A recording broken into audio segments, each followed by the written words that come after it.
Pak, berarti sekarang posisi ijazah aslinya masih ada di baris? Di baris. Nanti kalau sudah selesai pasti akan diberitahukan dan kita. Begitu, jadi saya tadi tanya, dokumen elektroniknya mana? Belum ada Pak dokumen elektroniknya. Ya sudah. Hancur. Apa ini? Hidup bagaimana nih? Kan kejadiannya udah lama, tapi nanti kita lihat pembuktian daripada saksi itu, nanti alat bukti yang lain, nanti yang pastinya itu kan ada pemeriksaan ya. Kalau yang Pak Kasmuji ini kalau nggak salah digugat di Solo apa Boyolali ya. Jadi mungkin nanti di pengadilan lah. Sebetulnya satu-satunya untuk bisa membuktikan apakah ijazah itu asli atau tidak, bukan dari keterangan A, B, dan C itu, tapi dari bentuk fisiknya secara langsung. Kalau bentuk fisiknya itu bisa diobservasi, bisa dilihat, bisa diyakinkan, selesai di perkara, itu loh kira-kira. Mau dibantah bagaimanapun misalnya, atau mau diberi kesaksian 10 kali pun misalnya, kalau ijazahnya ya berkata yang lain, ya pembuktian lisannya itu dengan sendirinya batal.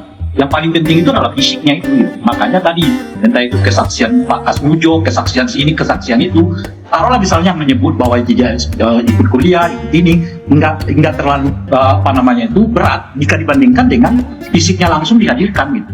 Nah, masalah kita sekarang fisiknya ini enggak ada yang tahu siapa yang megang itu loh kira-kira. Kalau pengacara Pak Jokowi menyatakan sudah diserahkan kepada Bareskrim, tapi baru saja kita membaca juga pernyataan dari Bareskrim juga melalui badan informasi mereka yang menyebut yang mereka terima itu adalah fotokopian ijazah. Nah ini jadi tambah bingung lagi kita ini. Hancur. Apa ini? Hidup bagaimana nih? Berarti yang diserahkan kemarin itu benar nggak fisik ijazah yang dimaksud, atau hanya sekedar fotokopian? Kalau kita baca pernyataan yang terakhir ini loh ya, yang menyebut yang mereka terima itu adalah polisi hanya menerima foto ijazah yang dilegalisir gitu. Oke, Bung Rey, tahan dulu. Soal ini kita tanya dulu ke Bang Albert. Bang Albert. Kemudian saat membuat laporan hingga saat ini ada beberapa barang bukti yang sudah diterima oleh penyelidik, antara lain ada 1 buah flash disk berisikan 24 link video YouTube dan konten pada media sosial X ya. Kemudian ada beberapa dokumen fotokopi ijazah, kemudian ada printout legalisir, dan juga ada fotokopi cover.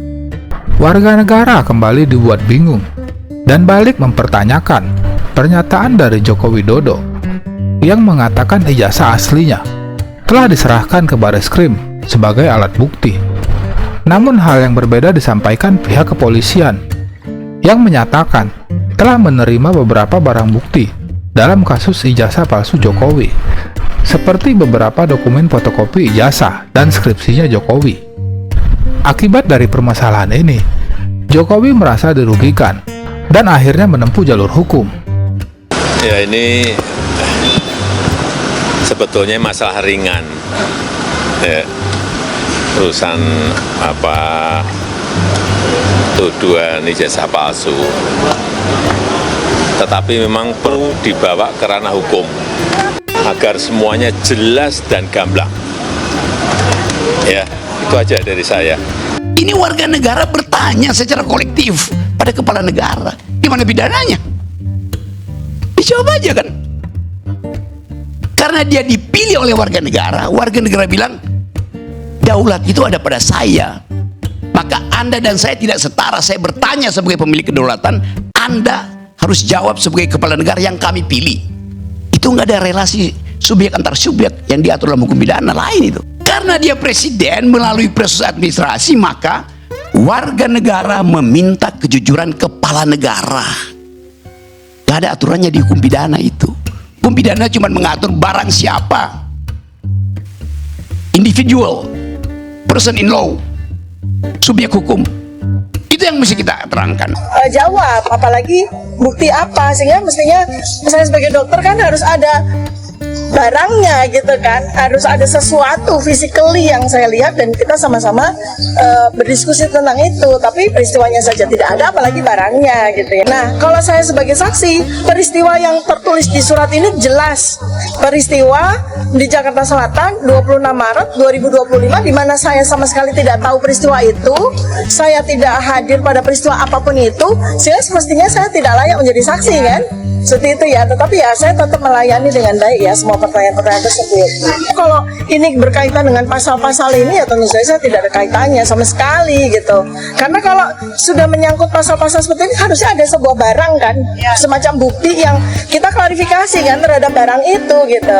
Tapi ini sama sekali nggak ada. Bahkan peristiwanya saja apa saja tidak dijawab, apalagi bukti apa, sehingga mestinya saya sebagai dokter kan harus ada barangnya gitu kan, harus ada sesuatu physically yang saya lihat dan kita sama-sama berdiskusi tentang itu, tapi peristiwanya saja tidak ada apalagi barangnya. Wah, kaget. Kaget. Kaget, ya kaget itu aja. Beberapa saksi yang telah diperiksa terkait kasus dugaan ijazah palsu Jokowi, antara lain Dr. Tifa dan pakar telematika Roy Suryo, telah memenuhi undangan pihak kepolisian. Saat diperiksa sebagai saksi, Dr. Tifa dan Roy Suryo mempertanyakan keberadaan barang bukti berupa dokumen ijazah asli pihak pelapor untuk melakukan diskusi perihal masalah tersebut, yang ternyata dokumen aslinya tidak ada karena tidak bisa ditunjukkan kepada pihak yang terlapor. Mempertanyakan, ini kan ada pasal ya, di samping pasal 311, 310, 27 ayat A, ada juga pasal yang mau dimasukkan ke dalamnya ya, pasal yang diselundupkan, saya nggak tahu menyelundupkan siapa ya gitu. Nah, itu pasal 32 dan 35 Undang-Undang ITE. Kebetulan dulu saya ikut merancang Undang-Undang ITE bersama teman-teman yang lain.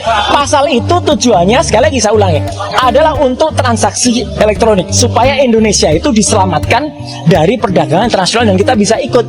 Bukan pasal untuk mempidanakan orang. Jahat sekali kalau ada orang menggunakan pasal itu untuk mempidanakan seseorang. Kayak dulu kasus Mbak Prita Mulyansari. Jahat sekali. Ya, Omni Batavia waktu itu mempidanakan Mbak Prita gitu loh. Sama dengan ini, karena pasal itu ancamannya sangat tinggi. Dan pasal itu misalnya, saya kasih contoh, ada orang ya mentransfer 1 juta. Kemudian dalam bukti transfernya saya ubah jadi 10 juta. Itu saya bisa kena pasal itu di pasal 32. Ada orang memposting sebuah dokumen elektronik namanya ijazah misalnya. Dia katakan itu asli.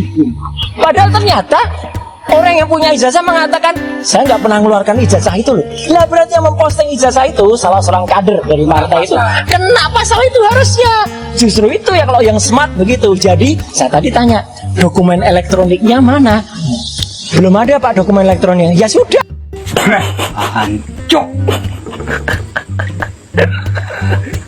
Apa ini? Hidup bagaimana nih?